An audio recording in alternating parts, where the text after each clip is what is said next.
In the UK, 6 million people experience sounds for which there's no external source. These people have tinnitus.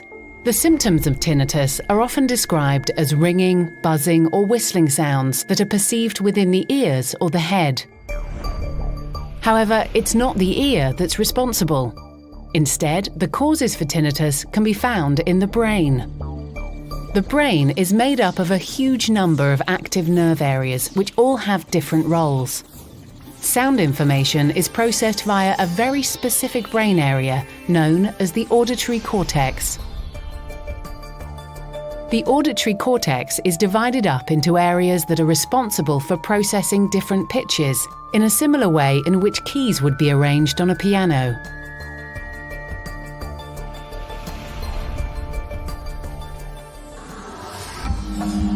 Anything which causes us to lose our hearing can have the effect of disrupting this internal keyboard. This could be caused by medication, loud noises, or just the natural aging process.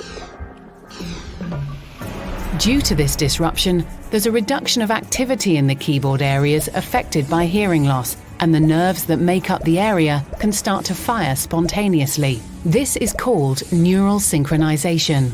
Or to put it another way, if the ear no longer talks to the auditory center, then the nerve cells in the auditory center begin to chatter in an overactive and unregulated way. It's this abnormal overactivity which causes us to perceive the tinnitus signal. Over time, this abnormal activity becomes permanent.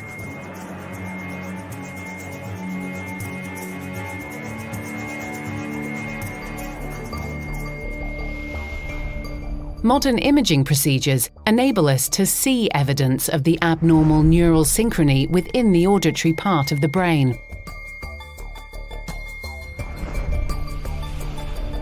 This abnormal neural synchrony doesn't remain limited to the auditory center.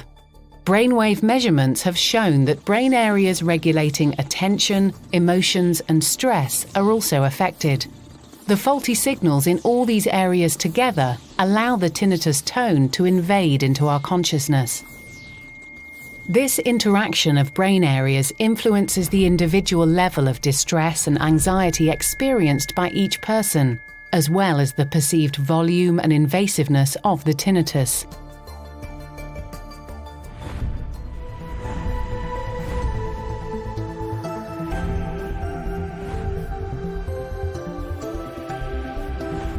Is there a way to reduce and reverse the neural synchrony which is related to tinnitus? The neuroscientific answer to this question has been discovered by doctors and scientists of the Jülich Research Center near Cologne in Germany.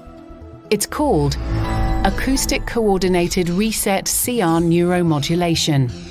Treatment with acoustic CR neuromodulation targets the exact cause of the problem.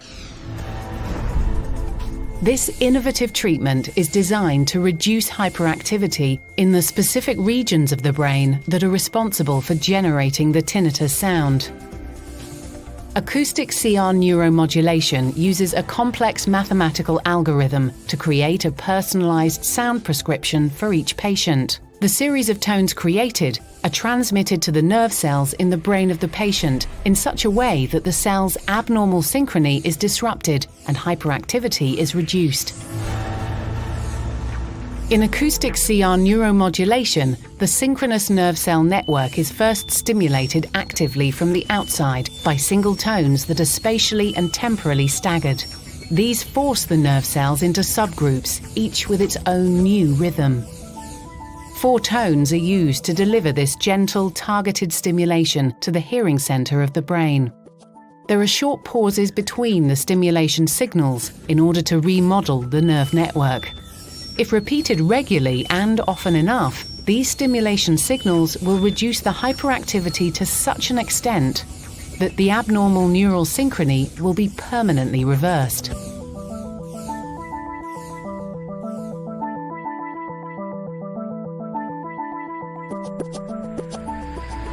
Acoustic CR neuromodulation tones consist of individually measured and specifically calculated acoustic impulses, which are transformed in the brain into corresponding electrical stimuli. The acoustic tones are generated by a small matchbox-sized device, the A&M neurostimulator, and administered to the tinnitus patient via medical headphones. Worn for about 4 to 6 hours a day, the device is comfortable and inconspicuous, allowing the treatment to be easily integrated into the patient's daily routine. How can the stimulating acoustic CR neuromodulation signals be targeted to the correct brain area? The signals are targeted by taking advantage of the keyboard-like structure of the auditory center. The area of the auditory center that's generating the tinnitus is found by determining the exact individual pitch of the patient's tinnitus, shown here as the brighter patch on the keyboard. Now, the acoustic CR neuromodulation signal can be guided selectively to the right place in the keyboard. Here, it produces the desired reversal in neural synchrony. This effect can be measured. Brainwave recordings have demonstrated beneficial changes in electrical activity in the areas responsible for hearing, conscious awareness, and emotion after just 12 weeks of treatment. Brainwave measurements reveal a significant increase in the abnormally decreased alpha band activity, as well as a relevant reduction in the abnormally elevated delta and gamma bands. So it can be said that the interacting hearing, consciousness, and emotion networks affected by tinnitus are influenced in a positive and sustainable way by treatment with acoustic CR neuromodulation. Now, with the help of the Tinnitus Clinic and acoustic CR neuromodulation, patients in the UK can look forward to a future where something other than tinnitus is the focus of their day.